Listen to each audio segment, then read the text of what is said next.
täna Hingestuudios 2 noore inimesega, Kai ja Martin. Ja saame kõigepealt siis lähemalt nendega tuttavaks. Tervist! Tere! Rääkige palun endast paari sõnaga. Me räägime täna teemal isiklik areng, vaimne areng ja seda seoses Ukraina Teaduste Akadeemia juures asuva isiksuse arengukeskusega ja meil on siin kohalik Eesti filiaal ja te olete nüüd juba õppinud mõnda aega siin ja palun rääkige mulle lühidalt, kes te olete ja miks te olete valinud just nimelt selle kooli? Mina olen Kai ja ma arvan ka, et ilmselt juba väiksest saadik mind on alati huvitanud isiklik areng. Mulle koolis väga meeldis õppida ja kõik see, mis puudutab endast rohkem teada saamisse, mul alati olnud väga suur huvi. Et ma olen arendanud ennast ka varasemalt, raamatute lugemine mulle meeldis, igasugused audiomaterjale meeldis kuulata. Kui tuli YouTube, oli väga see koht, kus sa said üle terve laia maailma informatsiooni.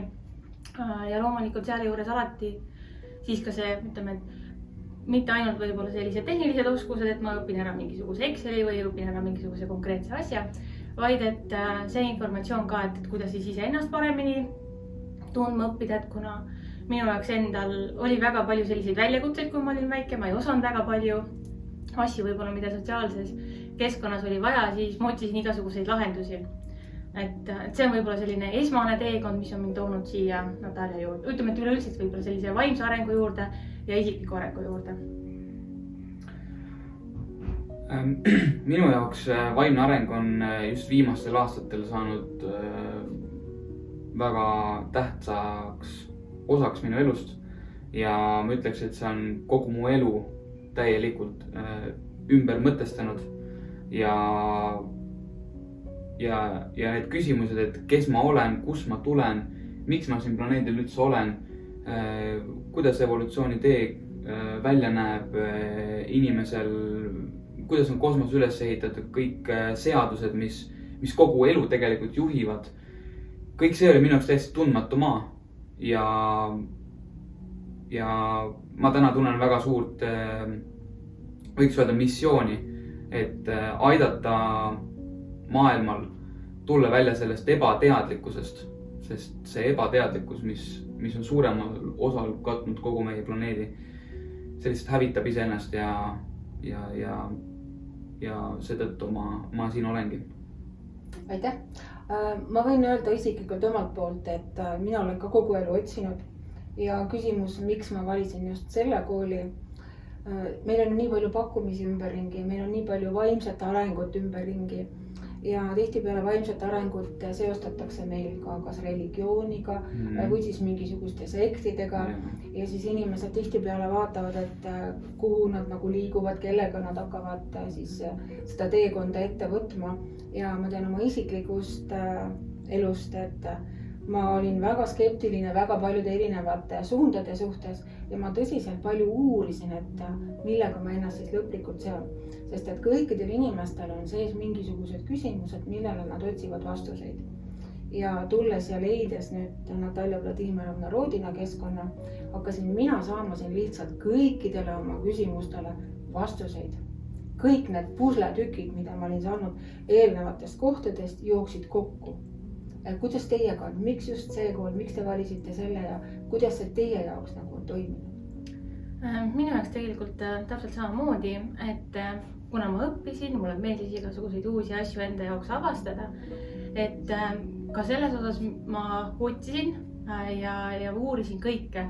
Selles mõttes, et võib-olla minu jaoks oli see, et pinnapealselt ütleme, et erinevaid praktikaid, kas või silmameetod mingil hetkel, mida me praktiseerisime ja ma hoidsin ennast võib-olla kursis ütleme, mis toimub jooga maailmas, mis toimub seal erinevad meetodid, erinevad tehnikad. Tänapäeval Eestis on seda ka väga palju ja mulle piisas, kuna ma väga palju usaldan oma sisetunnet, siis mulle piisas sellest, et ma loen mingisuguse sellise esmase informatsiooni, et kui algselt ma võib-olla läksin isegi erinevatesse teemadesse väga sügavuti sisse, siis mingil hetkel saad aru, et kõik kordub ja minu jaoks mingil hetkel oli nagu väga palju sellist ebamäärast. Mulli ebamäärast, et kuna ma ütleme, et ma juba väiksest saadik lugesin erinevaid selliseid teadusartikleid ja teadusinformatsiooni. Mulle meeldis täpselt teada, et kui võib-olla kooli tasandil räägiti, ütleme, et aga võib-olla üldiselt väga peensusteni detailidesse ei läinud, siis ongi, et sel hetkel, kui oli võimalik guugeldada ja YouTube'ist otsida, siis mulle meeldis tehniline informatsioon, et kuidas täpselt, et kui rakud toimuvad, kuidas nad täpselt, mismoodi lähevad. Ja lihtsalt see on võib-olla see suhtumine, millega ma elus olen tulnud ja ütleme ka vaimse arengu puhul ja kõik see, mis sa mainisid, et mis puudutab nagu kosmost ja universumit, no tõesti väiksest saadik on see mind kogu aeg huvitanud, aga mingil hetkel jäävad nagu vastused kõik nagu õhku, et kasvõi see, et mis saab elust pärast surma, et kuskil on mingi jumal, kuskil on mingi valgus, keegi nimetab seda võib-olla algallikaks, eks ole, et kõik need väga paljud vaimsed praktikad räägivadki sellest, et sul on mingisugune algallikas, sa liigud sinna edasi, aga minu jaoks on olnud alati hästi, ongi, et kui ma tahan nagu päriselt aru saada, siis minul on vaja teada täpselt, kuidas, mismoodi, mis mehhanismid, kuidas sa teaduslikult selgitad seda, et sa kas või näiteks ise tunned, kuidas, mis mehhanismid, mis detailid, eks ole. Ja nende samade küsimustega, mis olid, ütleme, 30 aasta jooksul mul kogunenud, kas või päikesesüsteemi kohta, kõikide nende mehhanismide kohta, mis asi on maagia, mis on imed, kuidas need toimuvad, ütleme, et kas või siis see külgetõmbeseadus, eks ole, et sa loed ja uurid, neid on väga palju raamatuid, aga detailselt keegi mulle nagu ei selgitanud ära, et kuidas see siis päriselt toimub. Ja kui ma läksin Natalia Rodina juurde ja sain oma esimesel kursusel nagu vastused teaduslikult, et kuidas siis kõik need asjad selginesid, siis ma sain aru, et see on see koht, kus ma saan teaduslikult väga detailselt nendest asjadest aru, et mitte lihtsalt ma ei pea lootma, et ükskord toimub ühtemoodi või teinekord teistmoodi või keegi mulle lihtsalt ütleb, et nii on, et sa sured ära ja siis sul on valgusallikas, sa liigud sinna poole, aga et ütleme, et ongi, et mis see siis täpselt on või mis on see sisetunne ja kõik need asjad, et väga detailselt ma olen saanud oma küsimustele vastused. No see on nii nagu religioonis, et religioonis on pimeusk, sa tead, et on Jumal ja sa usud, aga kus ta on, mis ta on, kas ta on habemega taat või ta on energiast, kui me räägime vaimsest arengust, et see ikkagi on energeetiline areng, eks keegi täna kirikus Jumalat ei seosta energeetikaga, eks. Et aga kui me tuleme siis siia, siis me saame nagu aru, et mis asi see tegelikult on, kus ta siis tegelikult on ja mille poole ma liigun. Et võt need samad, need detailid on minu jaoks olnud ka hästi olulised. Ja Martin, kuidas sinuga lood on? No minuga lood on sellised, et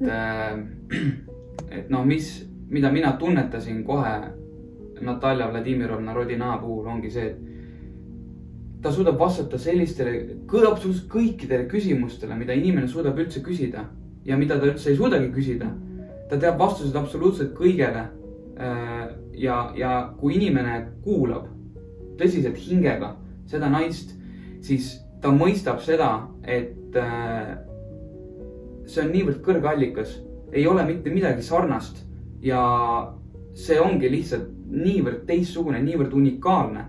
Ja samamoodi kõik need praktikad, see energeetiline areng, ma ei ole mitte kuskil mujal näinud nii kõrget arengut, niivõrd võimsaid mehhanisme.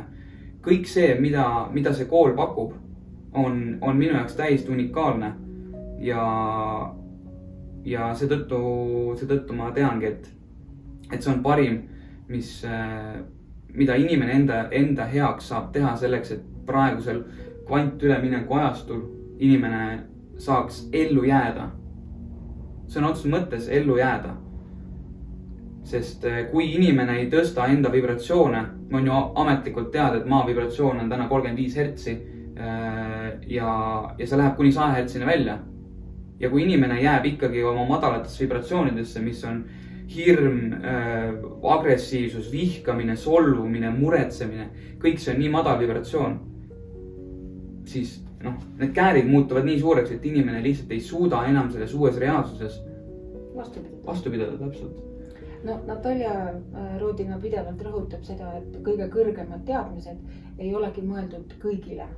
Et inimesed, kes tahavad areneda, inimesed, kelle hing on võtnud eesmärgiks liikuda kõrgematesse sfääridesse, jätkata elu selles universumis, nendes superuniversumites, jätkata elu kosmoses üldse. Et neid inimesi ei ole väga palju ja nad ise otsivad neid lahendusi ja ise otsivad teed tema juurde. Et see tee leidmine Natalia juurde toimub kas siis läbi teiste inimeste, kes sind aitavad suunata või siis läbi kõrgemate valgusolendite, kes sind toovad tema juurde. Ja minu küsimus teile veel lõpetuseks on see, et see, kuidas sa jõudsid Natalja Vladimirovna juurde, kas sa tunned, et see on see, mille poole sa oled juba ammu pürginud või see oli sinu jaoks nagu juhus, kuigi juhuseid ei ole olemas? Mina arvan, et ei ole juhuseid olemas, et ma arvan, et elu on nagu raamatu tagakaasa ütlebki elu muutuste protsess ja ma usungi, et erinevad nagu muutuste protsessid ongi toonud mind sellesse punkti, kus minu hing tundis ära selle, et võt see on see õige koht. Ja ma julgustan absoluutselt igat inimest elama oma hinge järgi, mitte oma mõistuse järgi. Sest oma mõistuse järgi me ei ava oma tõelist potentsiaali. Mõistus on lihtsalt tööriist, mida me kasutame eluks siin materiaalses plaanis, eks ole. Et kuulake oma hinge, tunnetage, mis on see õige tunne. Kui tekib raske tunne, siis see ilmselt ei ole teie oma. Kui on kerge tunne, siis see on see õige. See on see, mida hing soovib. Jah, nii nagu ma enne mainisin, et ma kogu aeg otsisin neid vastuseid ja mingil hetkel võib-olla osaliselt olingi nagu ka alla andnud, et ei raamatutest ega ka vaimsetest kohtadest ei saa mina oma väga spetsiifilistele küsimustele vastuseid, mis on tõesti juba lapsest saati olnud nii ajaloo kui evolutsiooni kohta, tähtede, universumi kohta ja esmalt kui ma siis kuulsin, et on olemas selline õppekeskkond, see koolitus, kus saab kõikidele küsimustele vastuseid, siis ma arvan, et ma olin päris pikka aega väga kahtlevas seisundis, ma ei usaldanud või ütleme, et mul ei tekkinud nagu kohe sellist reaktsiooni. Aga kui ma sain läbi selle inimese, kes mind kutsus, kes jagas seda informatsiooni, sellele paarile küsimusele, mis mind tõesti põletasid vastuse, siis ma mõtlesin, okei, et kuna see oli kõik loogiline, nagu sa ütlesid, pusletükid lähevad kokku, siis mina lihtsalt olen see inimene, kes peab ise minema, kogema, nägema, kas see on minu jaoks või mitte.